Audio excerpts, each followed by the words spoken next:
Great. So welcome. My name is Ross Yelsey. I'm with the Office of Admission and Financial Aid, and I'm really happy to welcome you to this educational financing webinar, a really important webinar to learn more about different ways to potentially fund an education at Columbia Journalism School, all the different options, and we'll go over that as well as the scholarship application, which we recently opened. And to kind of start the conversation off, I'm really happy to welcome Taryn Almanzar, the Senior Associate Dean of Admission and Financial Aid. Welcome, Taryn. Thank you, Ross. Welcome, everybody. And good morning, good afternoon, good evening from wherever it is that you're joining us today. As my colleague Ross Yelsey mentioned, this is not so much fun aspect of getting an education, but it's a necessary one to pay attention to. So please hang with us for the next, when I mean hang, I mean your attention for the next, 30, 35 minutes, as we will be giving you some very important information. So with that, I'll start off by saying that everything that we do in terms of educational financing, from the information that we give to you, from how we award funds, when we award them, when they're dispersed, the amounts given, we're following guidelines and regulations and procedures that are stipulated by different entities from the Department of Education, the taxation, U.S. Taxation Office, to the Department of Homeland Security, the university, the different scholarship donors. So again, a lot of the information, a lot of our policies and procedures are based on those guidelines and stipulations that were given. So sometimes we wish we could give you a different response or say yes to some of the requests that we get, but we are bound by all of these stipulations. Part of that also, it's one of the things to keep in mind as we go through this presentation, is that our scholarship funding, it's not an entitlement fund. So basically, an entitlement fund, it's unlimited. And as long as you show, for example, financial need, for those of you who are undergraduate and have attended a U.S. institution and you're a U.S. citizen or permanent resident, you would have received, for example, the Pell Grant, which is an entitlement fund. You would have received the some of the SELG grants, which is an entitlement. That's not the way that it works for the scholarships. Let that be for private scholarships that are offered by institutions out there, and certainly by our scholarships as well. Every single penny that we give out, it's based on donations that are made to the school, and each donor has its own eligibility requirements. We have specific amounts that we have and that we need to award. So again, please follow the instructions. Please apply for all of the scholarship aid by the deadline, follow the guidelines, and know that we are here to help you and that we will try our best to award the funds that you're eligible and need. So with that, I would like to turn this over to my colleague, Edwin Isaac, who is our Director of Financial Aid and Admissions. Edwin? Excellent. Thank you, Taryn. Before we jump into this, I'd like to also introduce two other colleagues who are on the call. You first met Ross Yelsey in the beginning, and then Taryn. But I'd like to also acknowledge two of my other colleagues, David Hooker, and give them a wave, let them know who you are, and Avery Souders. And so they will be much useful resources throughout this time for you to apply for admission and to apply for scholarship. We'll have a link for you at the end so you can schedule an appointment and ask any questions that you have related to admissions and financial aid, and perhaps beyond that too, but not too far of a stretch though. You can take a look at the agenda here. We're going to talk about the costs of the programs that are offered by Columbia Journalism School, different sources of aid in order to pay for that, payment options that the university offers, our loan repayment assistant program, which is one of the pillars of our Dean Jelani Cobb, And then we'll open up the questions at the end. You'll be able to write questions to Ross, and we'll get those asked. And then if time permits, we'll get to as many questions as possible. Otherwise, just feel free to schedule an appointment at any day of the week. All right. So, and while we do this presentation, I'm gonna get off the presentation and go to the website. Ross will share some links, so you have all the resources you need to refer back to. So you can refer to everything related to the cost, all the sources of funding, the LRAP program, all those things. We want to make sure you have all the resources you need so you can make a highly educated decision. And so, what you need to first understand when you assess what schools are charging you, you need to know what the cost of attendance is, what all the elements are, and what that total will mean to you. And so the cost of attendance is the tuition that the university charges you, the fees that the university charges you. We call those the direct cost, kind of the non-negotiables. That's what you will essentially receive on your bill from the university. And there are the living expenses. We'll talk about those obviously in detail, but those what we would call the indirect charges or indirect expenses. And so, depending on the program that you're going to go to apply to, you have a different cost of attendance, a different tuition charge. And I'm going to just go ahead and start immediately. Just go ahead to the website so you can see this, so you can access it yourself. And Ross, if you could share the link with them. Then I'll go back to the presentation, obviously. But every program is different, constructed a little bit differently, a different length of time as well. If you can see that in that kind of the second row there. Many of you will be applying for the MS full-time program, which is just about 10 months from the middle of August till graduation in the middle of May. And so just so on and so forth, depending on which program you're in. The data program is a full 12 month. So you would start in the fall, spring, and then the summer as well. And then our MA program is about 9 months from September to May. But again, this is a resource you now have. Please understand how long you would be in New York City, at least for the minimum amount of time for that program. And obviously, you need to know what your tuition costs are and all the different fees. Let's go back to the presentation, and so we can look at what those fees would be. All right.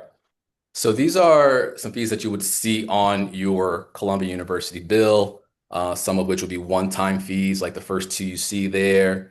The subsequent charges would be split up, at least the number three and four, the health services and the university services, those would actually be divided in half, or shall I say charged per term. So that 1504, that 1504 you see there um, is about 7,500 per term, right? And what I actually do in the around the spring term is for those admitted, we can share spreadsheets with you so you can see a detailed breakdown of what your costs would actually be for you.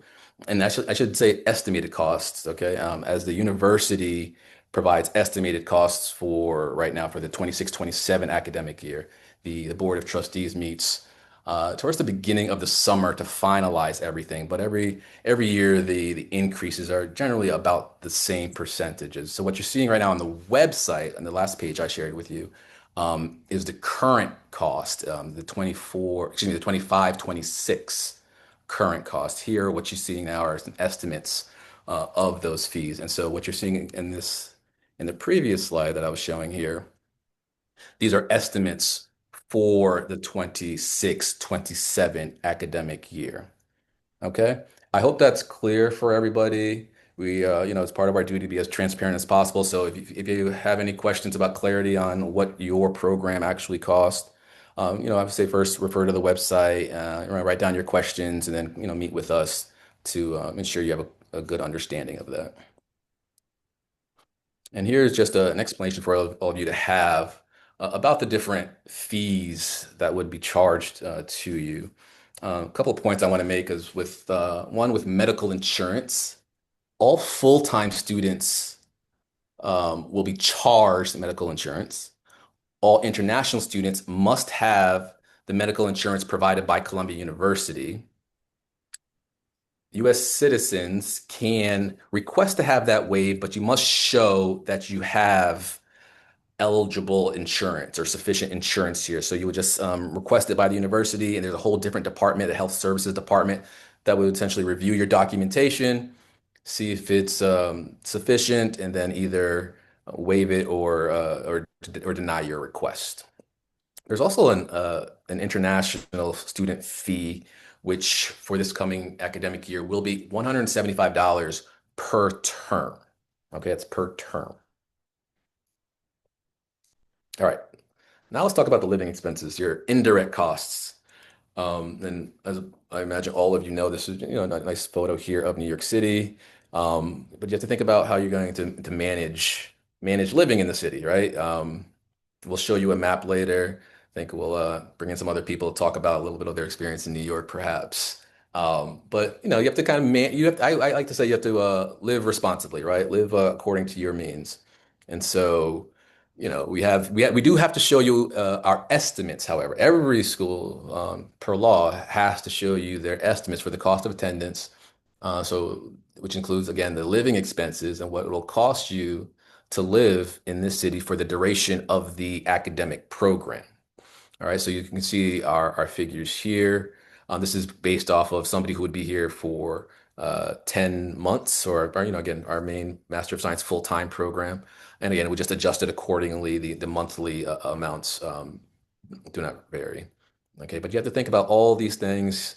Can you afford living in New York? Is this something that you feel you can do with the different sources of funding? Do you need to look for more funding to be able to take care of that? Do you want to talk to some other students to see how it is for them financially? That's something I'm sure that I think you should do.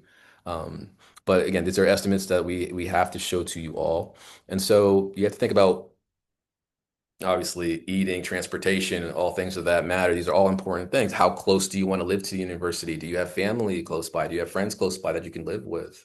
Um, I do think eating is an important one. You have to make sure you eat. You can't forget to eat, right? I mean, I can understand that when you guys are here working, it's an intense program. That's definitely the feedback I receive from majority of the students here. It's a great program because they work you here. They want to make you really qualify people to work in the journalism industry, and the professors are going to work you. And so, but you have to remember that you have to eat too, right? You can eat well.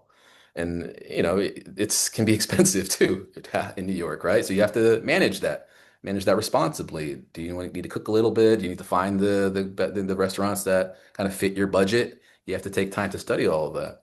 And part of that is understanding the map a little bit of New York and how it is to move. I don't know if anybody wants to jump in, talk about how they move around, Miss Souders, about the where we're located. But if you should all know where Columbia University is. That's number one. You should go to like Google Maps and find where is Columbia University. So if you look in this map, kind of the grass in the middle, the green in the middle, that's Central Park. So if you go up to the left a little bit, you'll see Morningside Heights. I don't know if Avery wanted to jump in here and talk a little bit about this area, but you can go for it, Avery. Yep.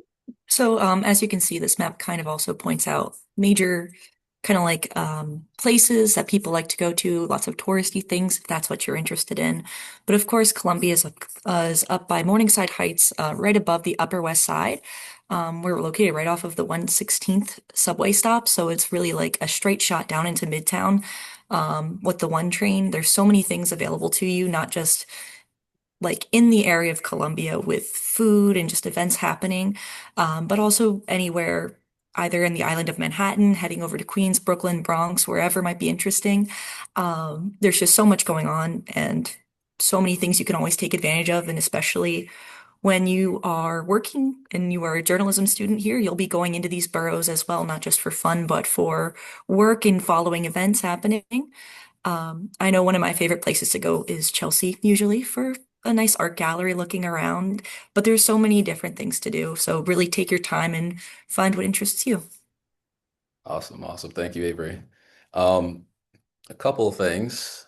You see Manhattan, Bronx, Queens, Brooklyn. Let me move my Zoom, all of you, my Zoom, but I don't see Staten Island. That is a borough of New York City, so always keep that in mind as well. That again, that big green rectangle in the middle again, like, as I said, is Central Park. It is a massive piece of land. And what I like to always just remind students is how the trains kind of operate in the city. East and west of the park, they move. The trains move north and south, but north of the park, the subway does not move east and west. All right, I think you need to keep that in mind. How if you're depending on how mobile you are, you like walking, like some of my colleagues here, if they want to talk about their daily walk, they can chime in if they'd like. Or if you like taking a bicycle like me and get moving around.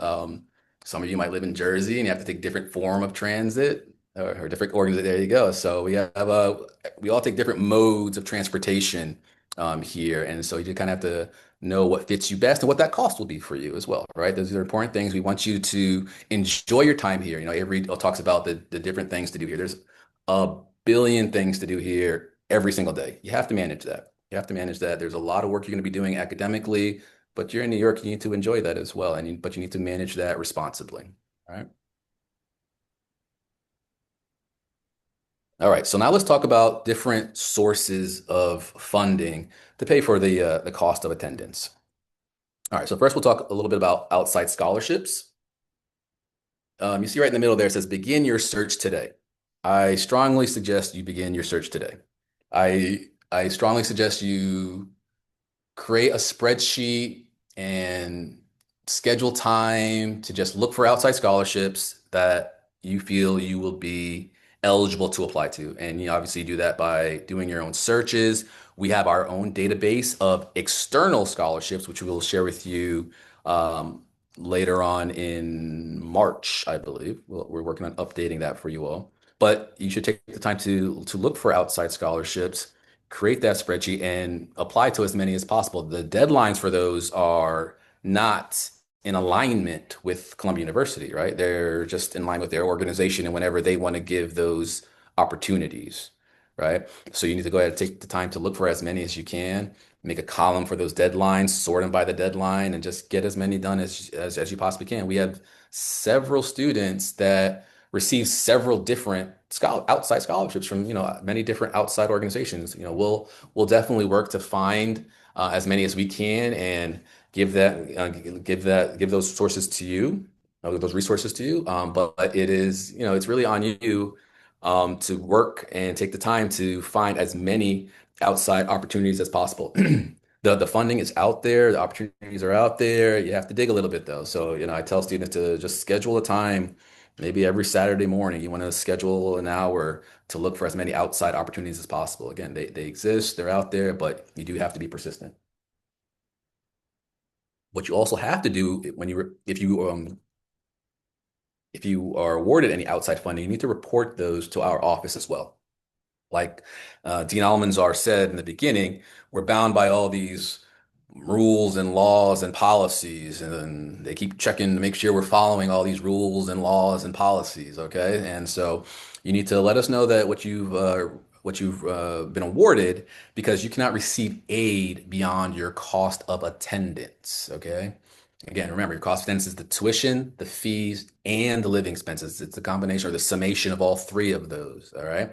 And so you cannot receive aid beyond that amount. All right. So you need to report those to us, because what will happen is if in a great if you happen to receive more aid than your cost of attendance, maybe because you've taken out some loans, some institutional, so maybe you were awarded some aid from us and some outside funding. If that summation is greater than the cost of attendance, then we have to take some aid away, okay? Because you cannot receive aid beyond that amount. All right. So tell us up front.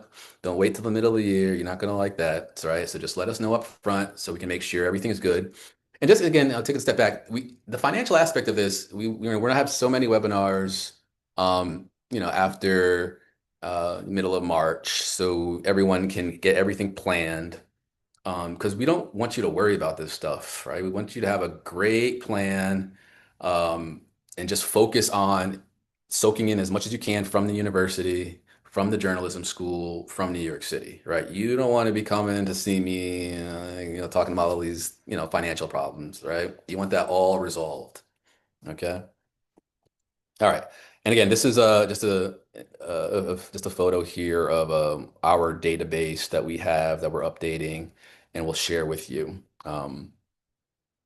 Keep that in mind. We will share that with you, but again, do your own search right now. All right, let's talk about loans. All of you can apply for loans. Some of you only would be eligible for some type of private loan. Those of you who are U.S. citizens or permanent residents, you can apply for both federal and private alternative loans. And so for the 26-27 academic year, you can receive citizens and permanent residents can receive a federal unsubsidized loan. Okay.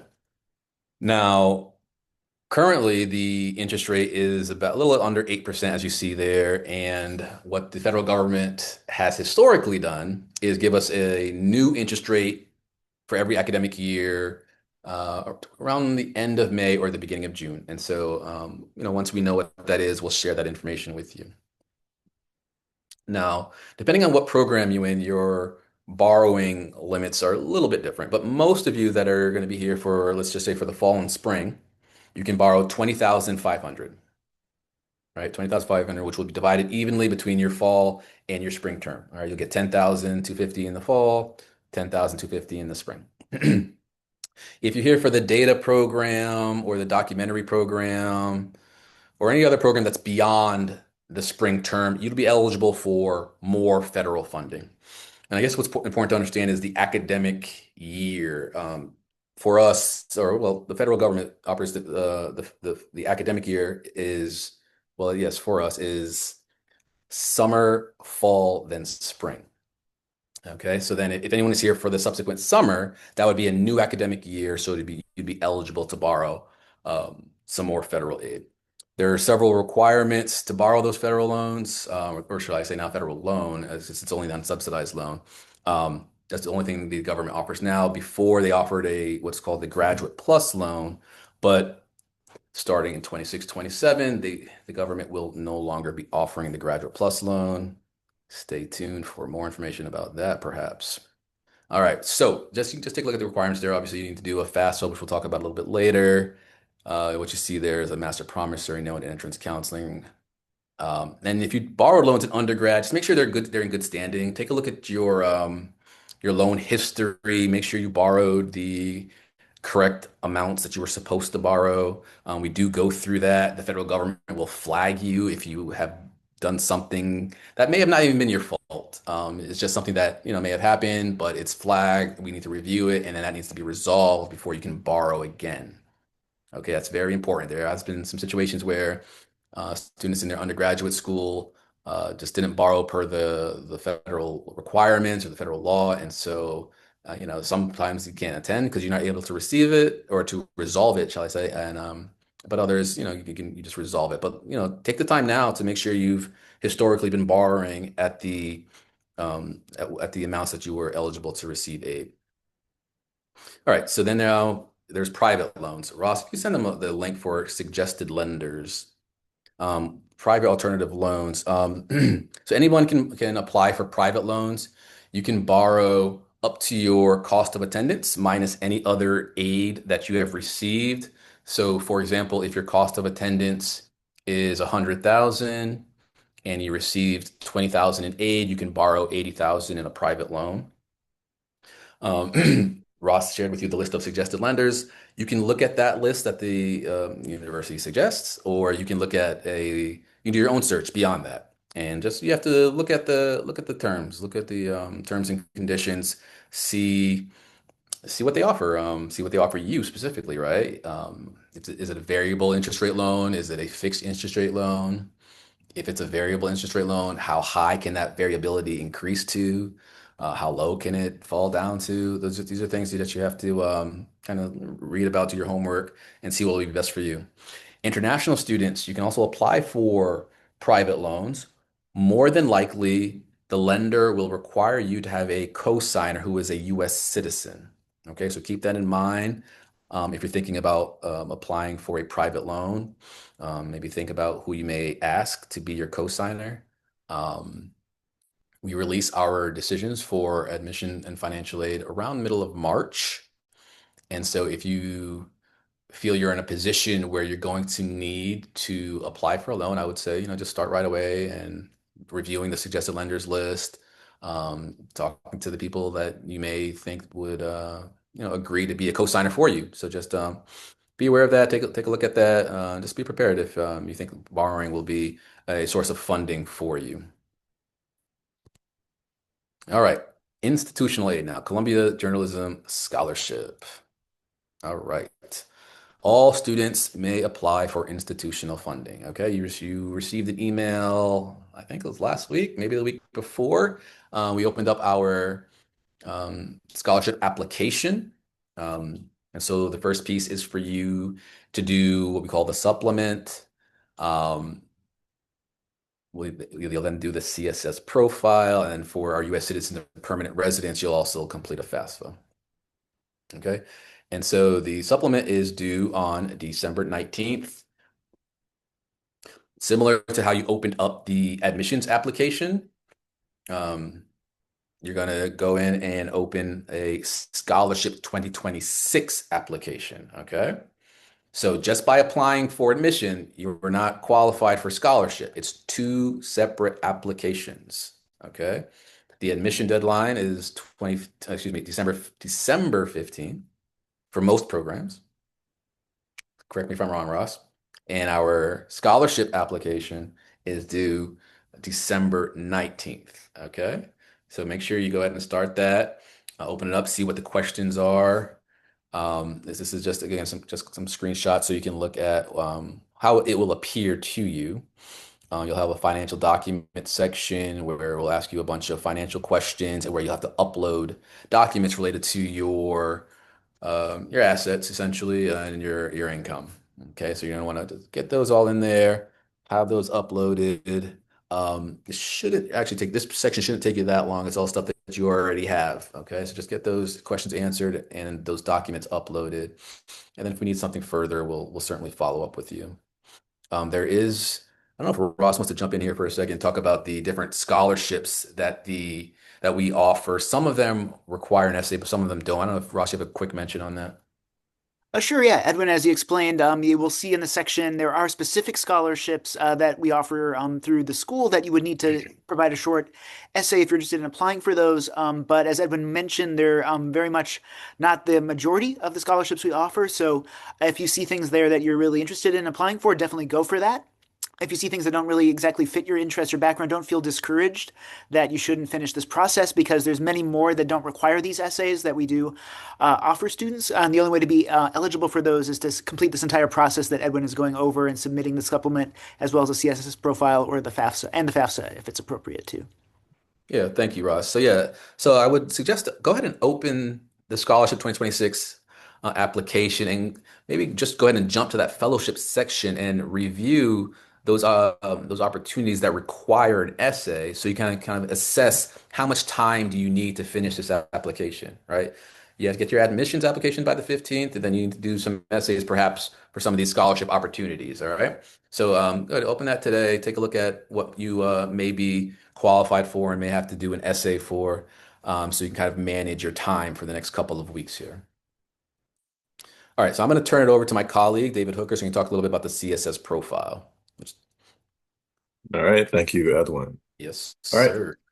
let's jump into the CSS profile. So the first thing you'll notice the deadline, which is the same as the supplement, December 19th. The first thing you'll notice is it is free to students. Actually, what that means is Columbia is going to provide you with a fee waiver code. There actually is a cost, but we are going to provide you with a fee waiver code. To access the fee waiver code, you will need to complete two sections back in the admissions application. It's in the very beginning. It's the personal information section. And also you have to select and choose which program that you are applying to. So once you complete those sections in the admissions application, our office will send you an email with the fee waiver code. It probably takes about 2, 3 business days.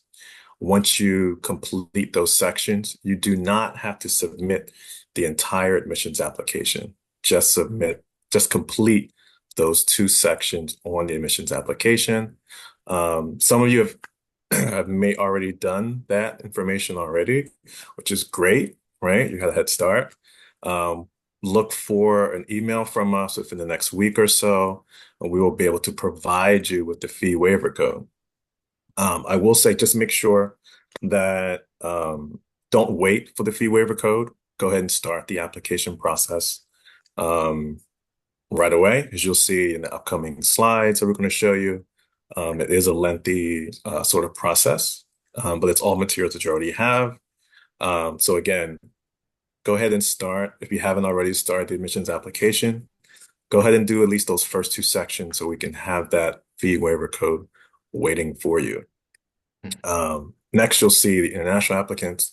Let me take a step back. This application is only going to require your information. Okay, so we're not going to use your parents' financial information.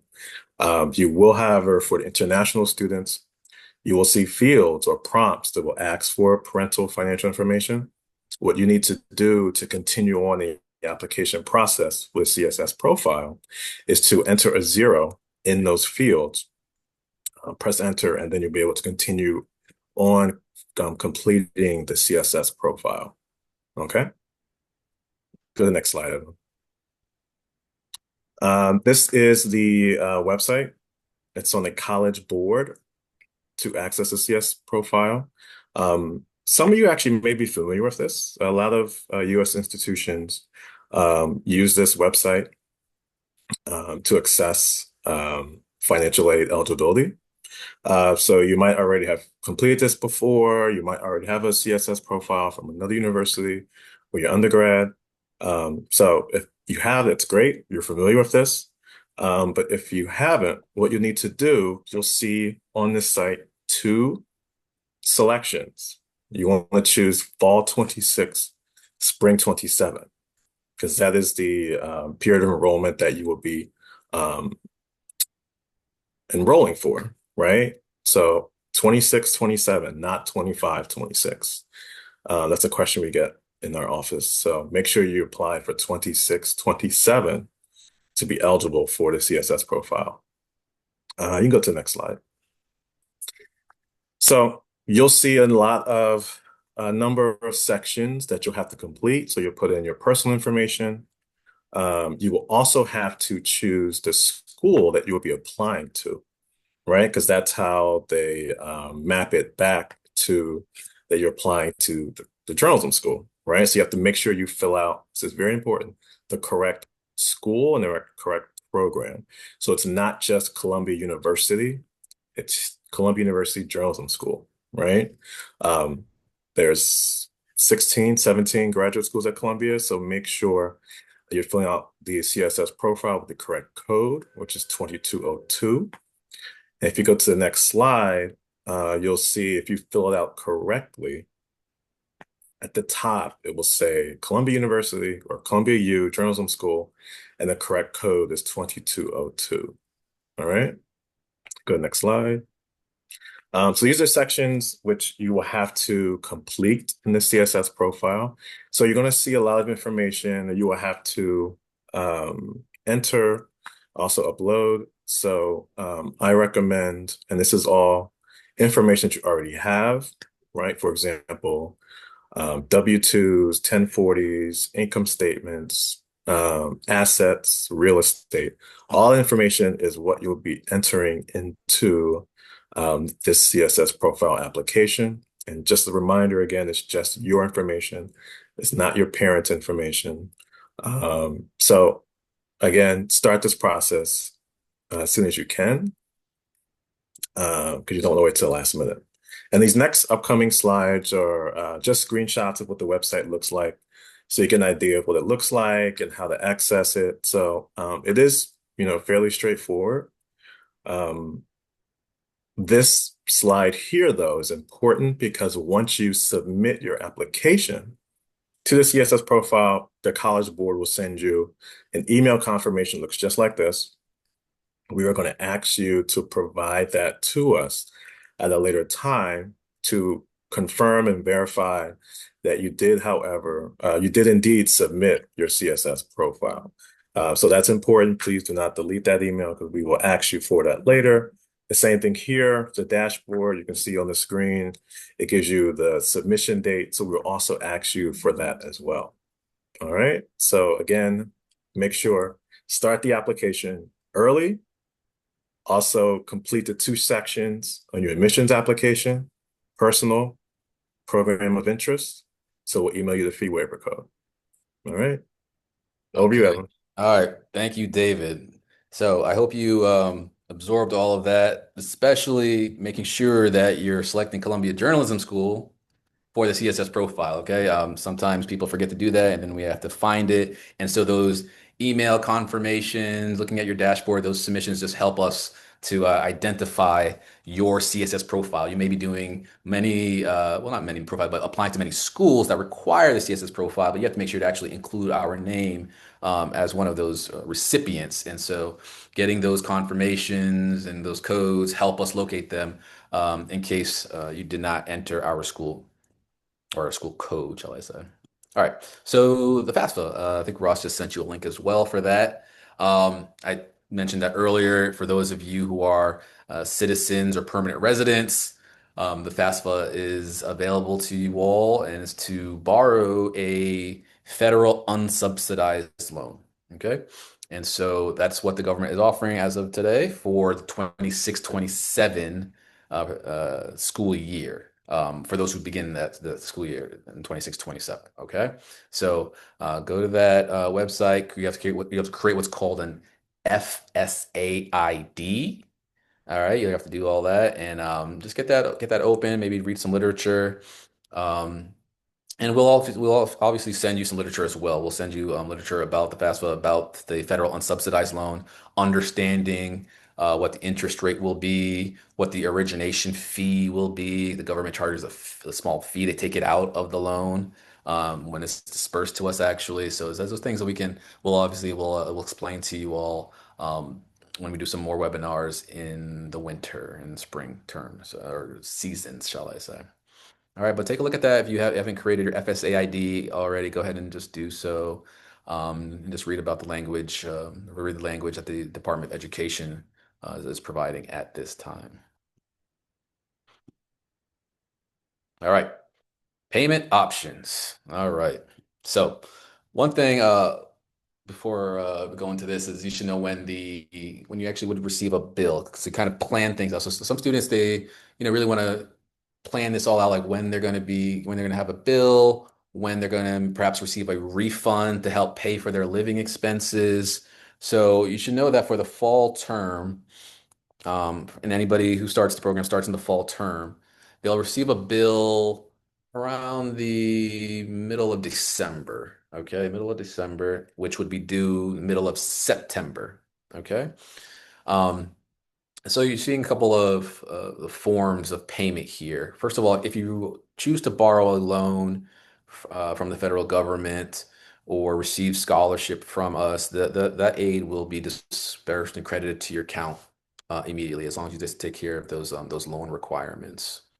Um, but here we have some options for you to pay. So, unfortunately, no credit card payments. I know that would be a lot of points for a lot of cards, but unfortunately, the university has not and still does not accept credit card payments.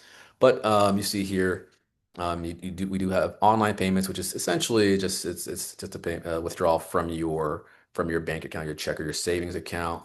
I know many people do wire transfers as well. We'll send you information about that actually, as that takes, depending on which country the transfer is coming from, it could take 1 to 2 weeks for that transfer to actually settle into your account. Once you actually have your charges, you can do a payment plan. The university offers a payment plan for the fall and spring. You can either do a 10-month payment plan, which goes over the fall and spring, or you could do a 5-month plan in the fall, a 5-month plan in the spring. Okay. And then some of you may have a third party that was going to sponsor you. And so you can, obviously we'll provide language on that of that as well when the time comes. But that essentially the third party would receive a bill and then make the payment for that. All right.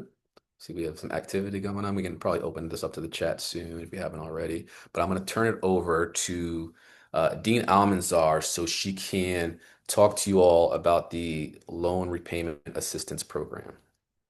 Thank you, Edwin. So the loan repayment assistance program, this is for after graduation, but we need you to have this information so that as you're planning how you're going to finance your education, you keep in mind that this is a program that is available to help those of you that are borrowing or thinking or will borrow student loans to help you cover those expenses.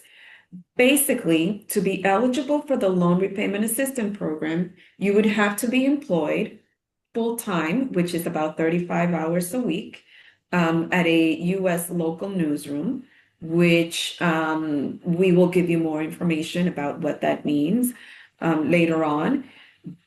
Must have graduated within the last 5 years. So if you are applying now and graduate next year, I think you're pretty much covered there.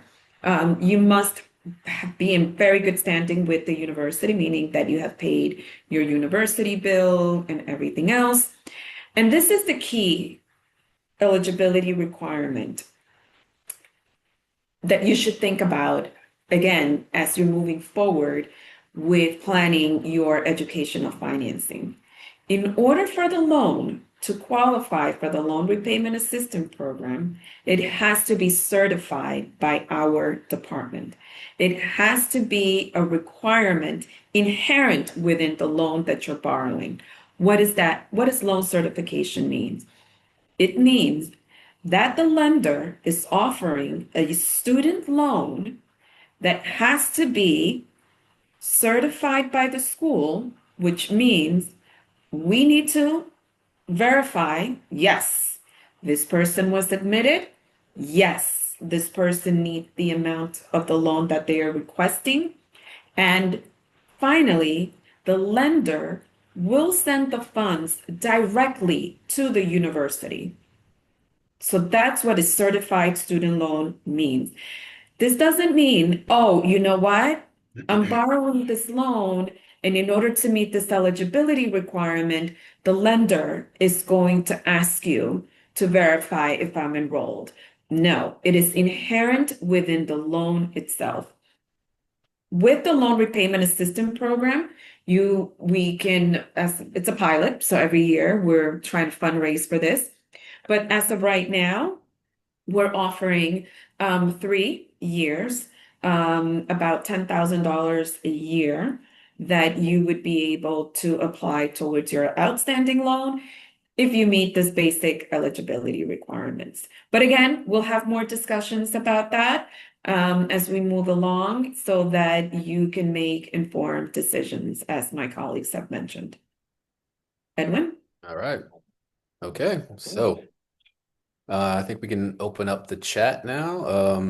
And direct your questions to Ross, but just in summary here, go ahead and open up the scholarship application.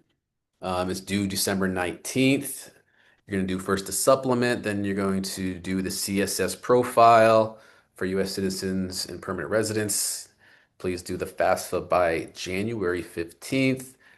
Starting today, look for outside scholarship funding, okay? Create that spreadsheet and just schedule some time weekly just to look for outside scholarships. So, with that, Ross, what do you got? Let's see, I'm still waiting for questions, but I have a couple that I remember from many years of doing this with our team, so I can go with those first and then see what we get after that. Works for me. I think one that we get pretty often is people who want to kind of reach out to us at this time of year and just try to give us a lot of information about themselves and ask, can we like give them a estimate, a prediction on scholarship that they could potentially be eligible for? Is that possible? Or what should people do if they kind of want to know about like their eligibility in advance? Well, no, we can't give them an estimate, but you should understand what we do. We assess your need, we assess your merit based off your admissions application, but also there needs to be an understanding of um, the funds that we have, the fact that the funds have their own eligibility requirements, the fact that the amount of those funds varies from year to year. And so we look at all three of those different areas in making those decisions. And so we look at your admissions application, CSS profile, the documents you submit in the scholarship supplement, and as well as your admissions application. Great. I see a question here about international applicants, wondering about the financial documents they'll need to upload for the application process for financial aid. This person says they have not paid taxes in the US and if they did not take out a loan for their undergraduate degree because it's not typical in their country. What will they do in that kind of situation? So when you open up the scholarship supplement, I think you should go through that first to see what the questions are asked. They're not going to ask for if you're an international student, then or if you're an international citizen, I mean, you can still file a tax return in your country, and so that'll be asked of you if you filed. Okay.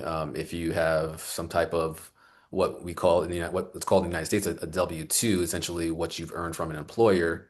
Sometimes employers from different countries have a different type of a document or similar document. Just obviously it's just called something differently. You just upload those as well. So the scholarship supplement is for both domestic and international students. So I think you should open it up, take a look at it.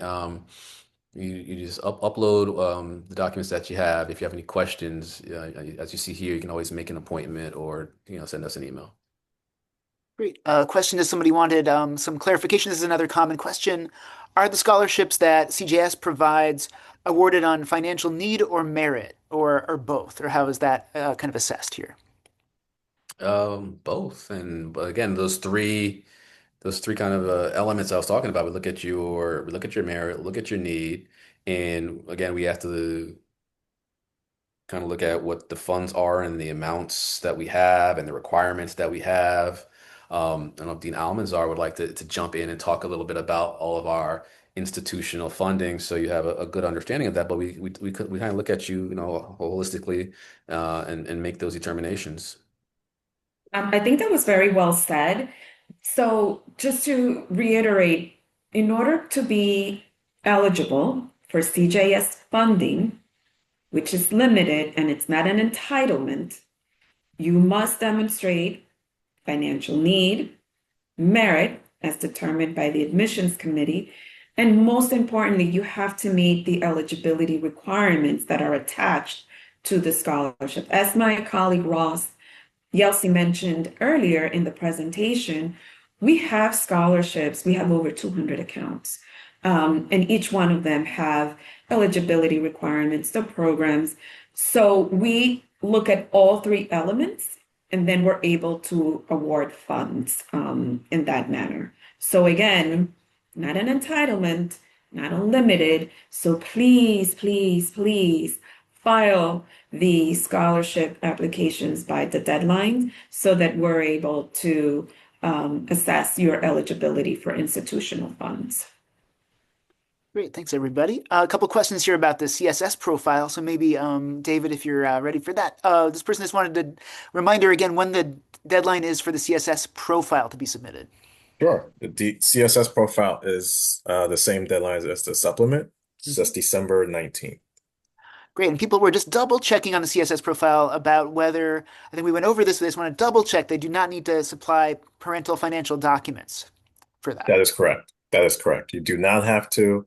It doesn't come up as a prompt for U.S. citizens, but it does come up for international students. So in that case, when you see those fields, enter 0, and you should be able to continue with the application process.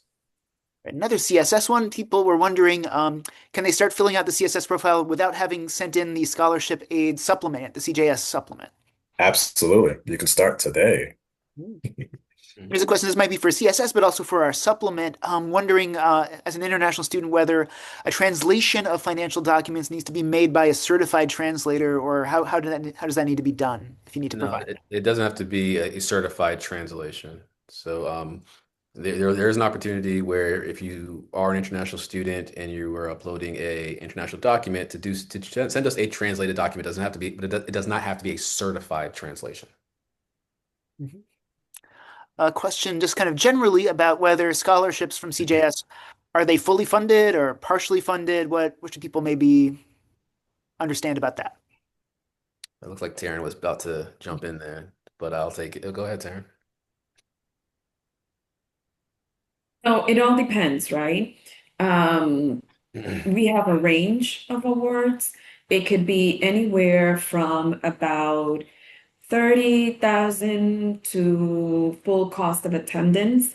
But so the range, goes through that. But usually the median, which is a better way to assess what we give, is about 45,000 or so on average. And about 80% of those that apply for funding receive funding. Great. A question we get often as well is about are people able to kind of work in order to kind of help pay for their education if they're in our full-time programs? So the answer to that is for domestic students. Well, okay, for our full-time students, we strongly advise not to work to our full-time students. Our international students cannot work per their visa. Okay. Again, many of you will be doing the full-time program. As I said before, if you remember, it's a it's an intense program. It's an intense program. And so you want to devote as much of your time to Columbia University, enjoying the university, enjoying New York City as much as possible. You're going to be working so much, I assure you. But and for our domestic students, we really encourage you not to work. Again, we do have the part-time program where those students generally are working full time, and then obviously coming to class part-time. But again, for our international students, per your visa, you're unable to work. Great. Question. This is about a program that we didn't really address. We've been talking about the master's programs in terms of all of this scholarship application process. We have a couple of people who have come in. They're actually interested in the PhD in communications program. Do they need to follow this particular procedure for that, or what is the funding situation for accepted doctoral students here? Taryn, you want to jump in on that one? They don't have to follow. They do not have to follow this process. This process is for master degree students, but I'll let Taryn kind of line up how the PhDs have to get their funding. Yes. Yes. So Edwin is absolutely correct. If you are applying to our doctoral program, this does not apply to you. We have a standard guaranteed funding for our PhD students, which basically is covering 3 years of classwork, meaning of classes that you will be taking, 4 years of what we call maintenance and facilities, which is basically where you're working on your dissertation, and you get a stipend for living expenses for 4 years. And that's what it is right now, subject to change. We will let you know what that award package will be at the time of admissions, but it is standard. Again, you do not need to follow this process. Mm. What I would add is for part-time students and for anybody who would be here more than 3 semesters, not including the PhDs, you do have to do this process twice. Okay, for your second academic year, you have to apply for scholarship again. Great. So I think that's the end of the questions that we have in the chat right now that are pertinent to the conversation. And I put in our link here for people who want to maybe make a more, one-on-one appointment to talk over any other concerns they might have in the chat too. So people can reach out to us that way as well. Okay, excellent. So yeah, thanks, Ross. And so we'll send you an email with your fee waiver code. That's once you complete those requirements that David explained to you within your admissions application. You have to select a program of interest and do your personal information in your admission application. Okay. Then we'll get you your fee waiver code to do the CSS profile, but you also gonna have to do the scholarship supplement as well. All right. So the scholarship supplement, upload those documents through that. Then you'll do your CSS profile. But again, go ahead and open up the scholarship 2026, the supplement, so you can look at those prompts for those different scholarships and those essays that are required for those specific opportunities to see if you need to dedicate some time to doing that as well. Okay. Ross, again, he sent you the link if you want to make an appointment. I believe we are available for appointments every day throughout the day. So go ahead and take advantage of that opportunity so you can have as much clarity as possible to make a well-informed decision. This is a great university, it's a great city, and you want everything to be planned out very nicely before your arrival here. Today is Travel Tuesday. Maybe look for a flight to New York for August, perhaps. You might want to jump on that. But otherwise, make an appointment. Take care of your applications. If you have any questions, again, we're happy to hear. We're happy to support you. All right. Thank you all. Bye Thanks, bye. everybody. Bye.